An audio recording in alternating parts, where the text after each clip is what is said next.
Transit riders in New Jersey have been battling a summer of massive headaches. They have been dealing with frequently delayed and canceled trains for months, and that's why this morning we're putting the spotlight on NJ Transit. Joining us to talk more about this is the governor of New Jersey, Phil Murphy. Governor, nice to have you back on Good Day New York. Thank you, Rosanna, and Dan, thanks for having me. So NJ Transit has tested the patience of the people in your state. What is going on? Yeah, including my patients, I have to say. It's been a really ugly summer. I think June was one of the worst months we've had. Here's the good news. The trajectory from where we were to where we are and where we're going is very positive. But good luck telling that to somebody who's stuck in a train under the Hudson River for 2 or 3 hours.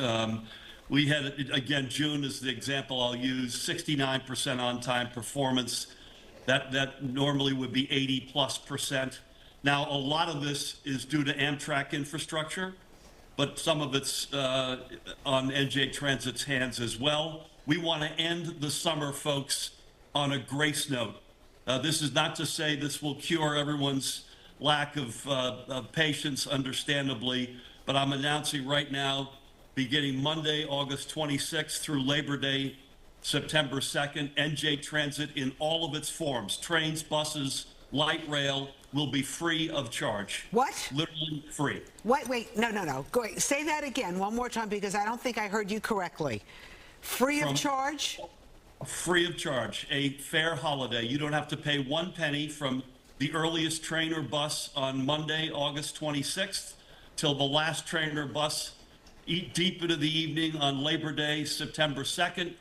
And every day in between, NJ Transit trains, buses, and light rail are free of charge. So that would be a solid week. That's a solid week of free fare is what you're saying for the people of New Jersey? I mean, essentially to make up for some of the problems that they had in the early part of the summer? It is, I'd say, less than a makeup, because I'm not naive enough to think that if you've had the summer that our commuters have had, that 1 week will do it. But it is an acknowledgement and thanking our hundreds of thousands of customers, a tip of the cap, end the summer on a grace note. By the way, if you're a monthly fare person, don't worry about it. We'll give you a 25% discount on your September monthly package to make up for this last week of August. But how can you afford that? I mean, because obviously we want you to fix NJ Transit, which obviously is going to cost a lot of money, and then kind of giving it away for a week. Is that okay? Well, listen, given the lack of service that we've seen over the summer, I think it's the least we could do. We are fixing it. We just raised a corporate transit fee that'll raise annually between $800 million and $1 billion to do what NJ Transit needs to be done to get new equipment, etc. That's going to take care of itself. This is a tip of the cap to say thank you. Thanks for your patience. You're not happy with the performance this summer. Neither are we. Neither am I personally. I'm extremely frustrated. Again, a lot of this is out of our hands. And Governor, you talk about it there. Amtrak has had some of these issues, and some of it is specifically has to do with some of those overhead wires. Correct. And we know that you have said that they need to fix this. What are you seeing in terms of the actual things that are being done? Are there actual projects underway now to fix this? Very much so. I called a summit in late June between Amtrak and NJ Transit. There are daily meetings, working groups. Amtrak has applied for $300 million in federal grants to fix those overhead wires, the catenary wires, which become very finicky in high heat days, which we've had a lot of this summer. So we're working. We have a good relationship with Amtrak. So while 2/3 of our delays, plus or minus, are due to Amtrak infrastructure, we have a very good working relationship with them, and we are together trying to cure the challenges that we had this summer. Again, Dan, the long-term trajectory, where we found NJ Transit in January of 2018 to where we are today, the improvement is across the board. But again, good luck telling that to a commuter who's had to deal with this summer. And this, again, is a tip of the cap to say thank you for your support and patience. Does it have anything to do, and I know I can be a cynic, Governor. Does it have anything to do that this is an election year and Democrats need to get everybody on board? No, it has nothing to do with that. In fact, in New Jersey, our key elections are in odd number years in terms of governors, state senators, and assemblymen. And this is a New Jersey issue. We've got a federal delegation that's all up for re-election. We've got a president and vice president to elect, and I'm thrilled with our ticket, by the way.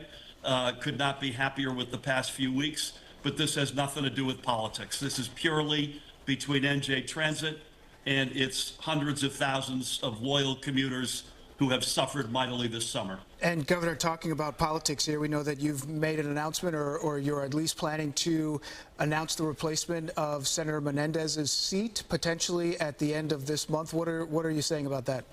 Yes, Senator Menendez has announced he's resigning next Tuesday. There's a lot of rumors out there, in particular around that guy who's a wonderful human being, George Helmy. But the fact of the matter is there's nothing official yet.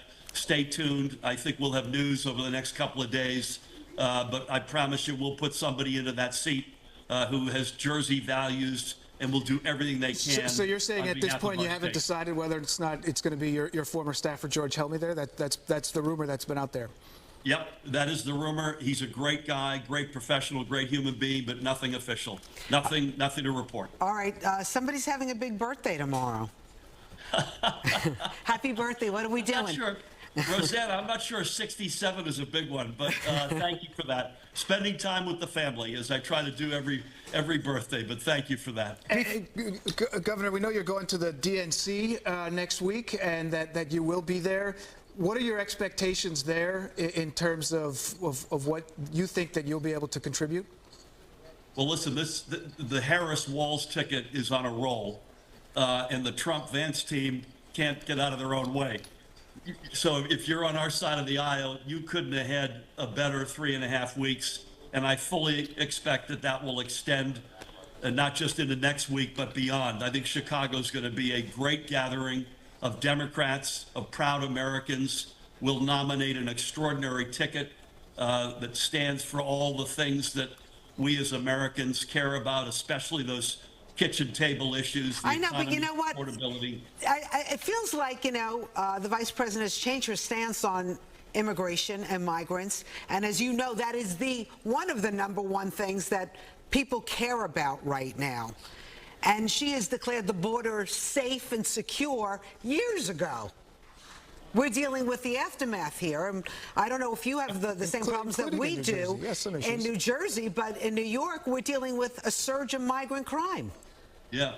So we don't have it at the level that New York City has, for sure. And we work very closely with Eric Adams and his team, and also with Governor Hochul and her team. We're blessed with really good relationships with both entities and both individuals. The immigration, listen, we need comprehensive immigration reform. A group of bipartisan senators came together with the support of President Biden and Vice President Harris several months ago to actually come up with a very painful, but I believe effective plan. And the Trump team said, you know what, walk away from that, because immigration is too good an electoral issue, believe it or not. And that's what happened, which is a tragedy. I know, but the president could have done something. Rosanna, was bipartisan, importantly. It was exactly. Both sides of the aisle. But the president, Biden, undid what Trump put in place within days of taking office, and he could have undone it with his pen.